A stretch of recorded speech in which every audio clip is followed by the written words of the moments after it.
BNP chairperson ও দেশের প্রথম নারী প্রধানমন্ত্রী বেগম খালেদা জিয়ার মৃত্যুতে 7 দিনব্যাপী শোক পালনের ঘোষণা দিয়েছে বিএনপি। মঙ্গলবার সকাল 9টার দিকে রাজধানীর এভারকেয়ার হাসপাতালে আয়োজিত এক সংবাদ সম্মেলনে এ ঘোষণা দেন বিএনপির সিনিয়র যুগ্ম মহাসচিব অ্যাডভোকেট রুহুল কবির রিজভী।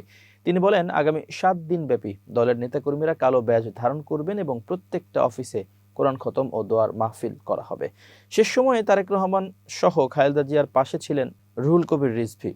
রিজভী বলেন, এছাড়া নয়াপল্টন এবং গুলশান কার্যালয়ে শোক বই খোলা হবে। পরবর্তীতে দাফন কাফনের সময়সূচি জানানো হবে। এর আগে আজ ভোর 6টায় রাজধানীর এভারকেয়ার হাসপাতালে চিকিৎসাধীন অবস্থায় মারা যান বেগম খালেদা জিয়া। ইন্না লিল্লাহি ওয়া ইন্না ইলাইহি রাজিউন। মৃত্যুকালে তার বয়স হয়েছিল 80 বছর। অন্যদিকে জগন্নাথ বিশ্ববিদ্যালয়ের ইতিহাসে প্রথমবারের মতো আয়োজিত কেন্দ্রীয় শিক্ষার্থী সংসদ ও হল সংসদ নির্বাচন স্থগিত করা হয়েছে।